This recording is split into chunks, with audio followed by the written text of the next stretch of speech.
Very good afternoon जी, welcome back. This is second lecture today जो हम लोग आज बात कर रहे हैं अप्रैल के मंथ में जो सुप्रीम कोर्ट द्वारा इंपॉर्टेंट केस लॉ डिसाइड किए थे उसकी हम लोग डिस्कशन करेंगे। Judiciary point is very important, तो स्क्रीन के थ्रू में आपको सारा ये जो हमारा सेशन है वो कंप्लीट करेंगे हम लोग। तो आपके सामने जो केस है डेट इज़ उसका केस का नाम है accused X versus state of Maharashtra. Court ने बिल्कुल क्लियर कर दिया कि जो प्री सेंटेंस हियरिंग है on a separate date, not a mandatory one. This is an important case, one of the most important case.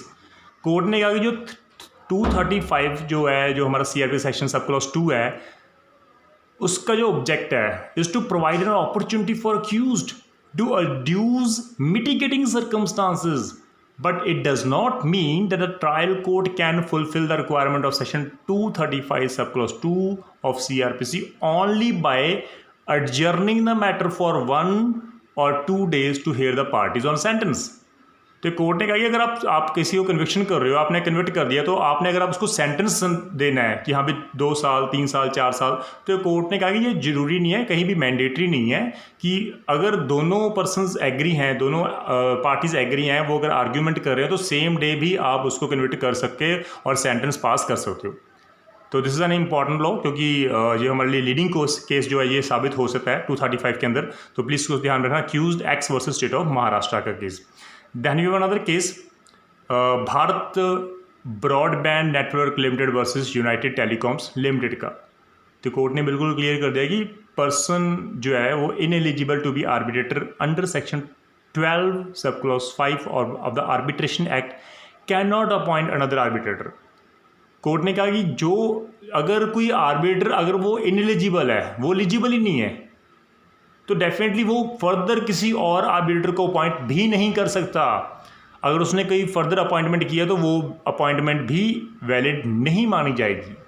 Then we have another case, MD Aluddin Khan versus state of Bihar.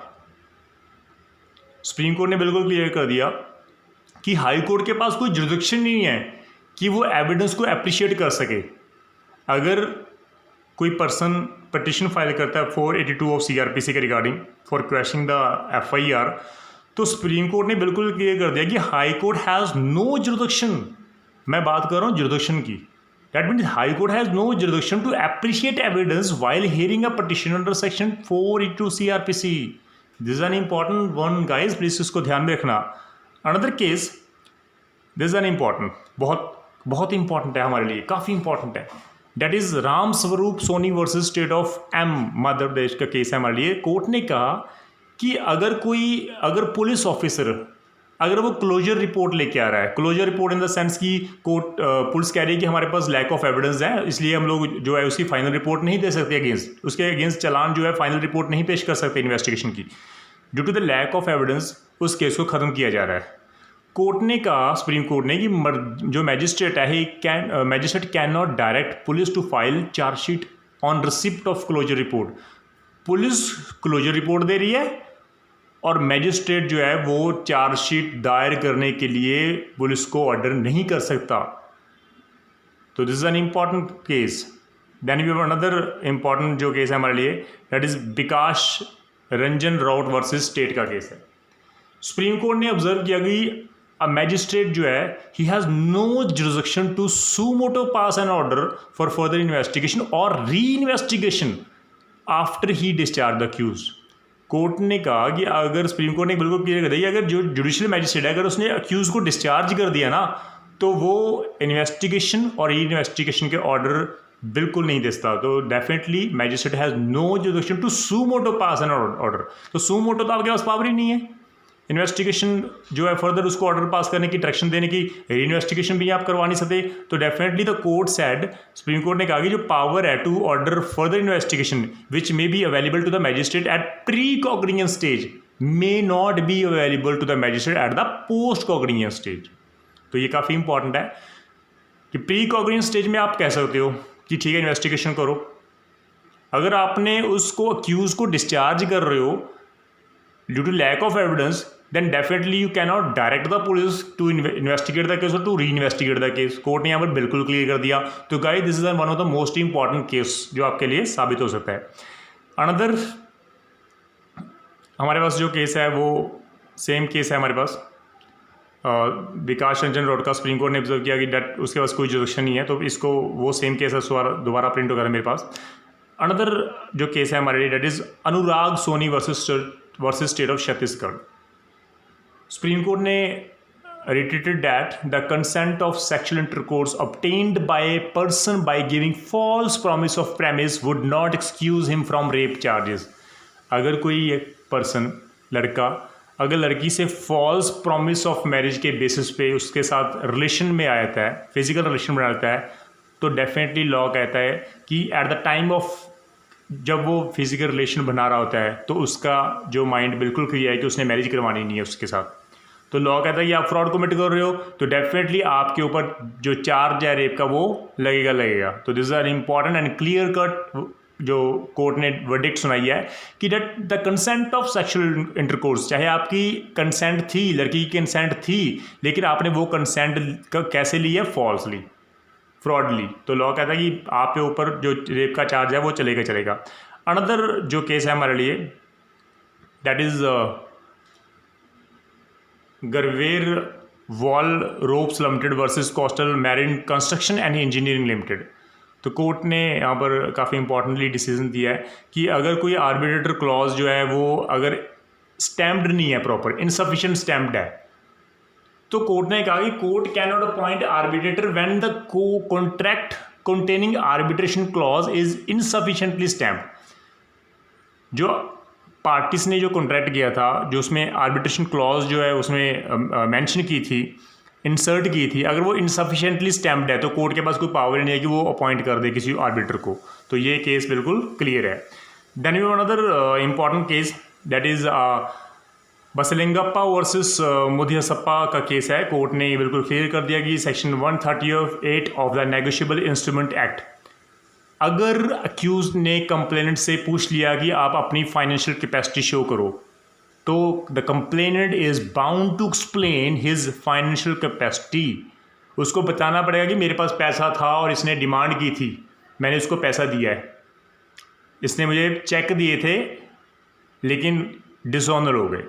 तो आपको जो financial capacity है वो आपको explain करनी होगी।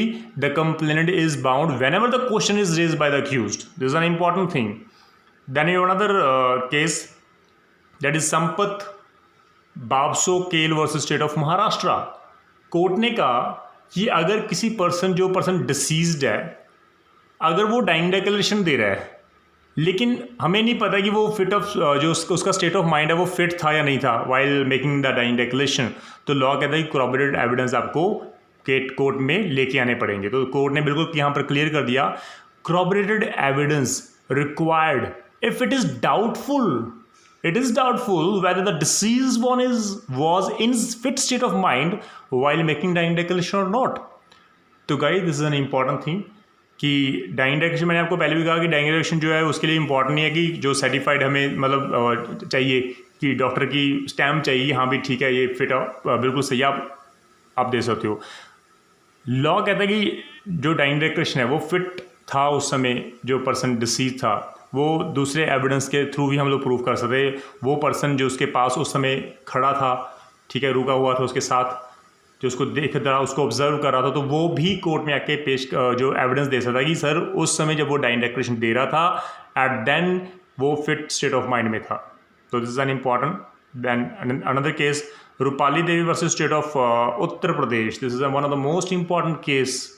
498 का जो केस है वहाँ पर सुप्रीम कोर्ट ने बिल्कुल क्लियर कर दिया, this case can be filed at a place where a woman driven out of matrimonial home takes shelter. तो वुमन जो मैट्रिमोनियल होम से अगर आप उसको ड्राइव आउट कर रहे हो, बाहर निकाल रहे हो फोर्सफुली, अगर वो जहाँ पर भी शेल्टर लेगी वहाँ पर भी आपके अगेंस्ट सूट फाइल कर सकती है। तो दिस काफ़ी इंपॉर्टेंट हमारे लिए केस है, इसको प्लीज़ आप ध्यान में रखना। Then we have another case, examination of witness in the absence of cues is a curable irregularity।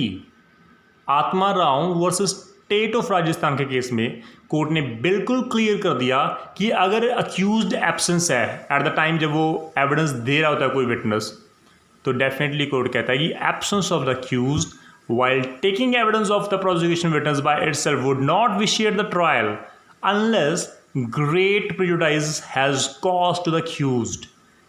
क्योंकि अगर अक्यूज एब्सेंट है तो डेफिनेटली उसका जो एडवोकेट होगा वो तो उसको रिप्रेजेंट कर रहा है, वो तो उसमें कोर्ट में होगा ही होगा। तो अगर वो प्रेजेंट है तो अक्यूज की जो एब्सेंस है उससे कोई फ़र्क नहीं पड़ता, तो वो एविडेंस सही मानी जाएगी। लेकिन अगर उसकी एब्सेंस जो है, अगर वो एब्सेंस है तो उसको काफ़ी प्रिजुडाइज हो रहा है, काफ़ी लॉस हो रहा है, तो डेफिनेटली कोर्ट जो है उसकी एविडेंस दोबारा लेगी। तो this is an important case काफ़ी। तो guys this are the important case जो मैंने आपको ऐसा डिस्कस किए हैं, प्लीज़ इसको ध्यान में रखना एंड इसको नोट करते रहना, क्योंकि अप्रैल के काफ़ी इंपॉर्टेंट केस लोग काफ़ी जो है स्टेट्स में वैकेंसीज वगैरह निकल रही हैं, बिहार में आउट हो चुकी हैं। तो प्लीज़ ये जो केस लो जो हमारे इंपॉर्टेंट केस लो तो इसको आप ध्यान में रखना काइंडली और नोट करते रहना, क्योंकि काफ़ी बार ये मैंने देखा है कि जो हम लोग प्री एग्जाम में जब जाते हैं तो केस लॉ जो है आपके सुप्रीम कोर्ट ने जो रिसेंटली डिसाइड किए हैं उनमें से पूछे जाते हैं। तो मैं आपको सिर्फ इम्पॉर्टेंट केस लॉ के रिगार्डिंग में आपको जो वीडियोज़ में बताता रहूँगा, तो प्लीज़ आप अपडेट करते रहना अपने आप को। Thank you so much. सत श्री अकाल जी।